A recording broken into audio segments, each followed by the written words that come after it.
Dalam la ilaha illallah terkandung kewajiban menyalahkan semua yang disembah selain Allah. Kalau begitu jamaah sekalian, di dalam la ilaha illallah terkandung kewajiban menyalahkan semua agama selain Islam. Sebagian orang liberal, mereka membuat sebuah framing yang suka menyalahkan itu Salafi Wahabi katanya. Padahal ini adalah ajaran seluruh ulama Islam. Berikut saya nukilkan ijma ulama. Imam Ibnu Hazm rahimahullahu ta'ala sebagaimana dalam Al-Fisal mengatakan, wahumul Yahud wan Nasara wahum kuffarun bila khilafin min ahadin minal ummah. Mereka Yahudi dan Nasrani tidak ada perbedaan pendapat ulama bahwa mereka adalah orang-orang kafir. Kita mau buka di buku dari mazhab manapun, seluruh ulama berpendapat demikian. Non-muslim itu kafir, selain kaum muslimin adalah orang-orang kafir. Tidak ada perbedaan pendapat. Sehingga permasalahan ini kata para ulama masuk dalam maklum minad din bid darurah. Sesuatu yang diketahui pasti bagian dari ajaran agama. Mengingkari maklum minad din bid darurah adalah pembatal keislaman. Sehingga ini termasuk yang disepakati ulama, tidak ada perbedaan pendapat dari seluruh madhab. Tapi subhanallah, sesuatu yang disepakati ulama oleh orang-orang liberal masih mau di-framing seakan-akan ini ajaran baru, ajarannya Salafi Wahabi. Kemudian perhatikan lanjutan penukilan ijma, kata Ibnu Hazm rahimahullah, wa man ankara kufrahum fala khilafa min ahadin minal ummah fi kufrihi wa khurujihi anil Islam. Dan barang siapa tidak mengkafirkan Yahudi dan Nasrani, maka tidak ada perbedaan pendapat umat ini bahwa dia menjadi kafir dan keluar dari Islam. Jadi ini dua kesepakatan ulama, tidak ada perbedaan pendapat. Non-muslim itu kafir, ini yang pertama. Yang kedua, yang tidak mengkafirkan mereka juga menjadi kafir. Oleh karena itu, Imam Nawawi rahimahullah di dalam Raudhatut Talibin mengatakan, termasuk kekafiran at-ta'liq bi amrin mustaqbal. Orang yang mengucapkan kata-kata yang menggantung, kaqaulihi, seperti kalau dia mengatakan in halaka mali aw waladi tahawwattu aw tanassartu. Kalau hartaku musnah atau anakku wafat, aku akan masuk agama Yahudi atau masuk agama Nasrani. Kata beliau, ini termasuk kekufuran. Belum dia masuk ke Yahudi atau Nasrani, dia sudah kafir. Kenapa? Karena itu menunjukkan dia membenarkan Yahudi dan Nasrani. Dalam hatinya berarti dia tidak menyalahkan Yahudi dan Nasrani. Sampai kata beliau, hatta law sa'alahu kafirun yuridul Islam ayyulaqinahu kalimat tauhid falam yaf'al au asyara alaihi bi an la yuslim au ala muslimin bi an yartadda fahuwa kafirun. Apabila ada orang kafir ingin masuk Islam dan memintanya untuk mengajarkan kalimat tauhid tapi dia nggak mau lakukan, atau dia memberi isyarat kepada orang kafir ini, sudahlah nggak perlu masuk Islam, agama kamu sudah benar, atau dia membolehkan orang muslim menjadi murtad, fahuwa kafirun, maka dia menjadi kafir. Imam Nawawi rahimahullah adalah termasuk rujukan utama dalam mazhab Syafi'i. Jadi ini bukan ajaran baru, bukan ajaran Salafi Wahabi, bukan. Ini adalah ajaran yang disepakati oleh ulama Islam sejak dahulu, bahwa non-muslim itu kafir. Bukan sekedar salah, ini kesalahan terbesar. Jamaah sekalian, orang-orang musyrik di dunia ini tidak menyalahkan peribadahan kepada selain Allah. Begitu pula orang-orang liberal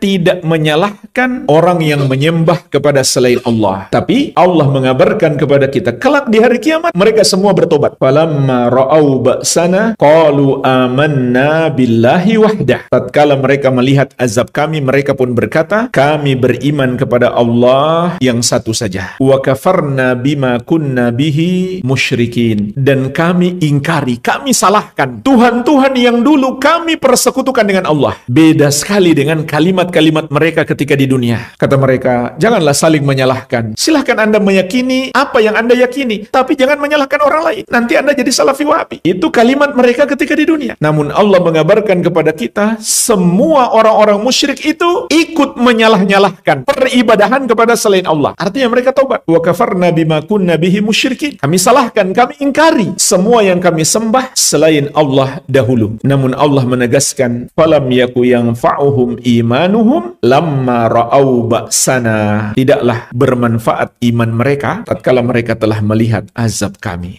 Al-Amwah menemani ibadahmu juga hijrahmu.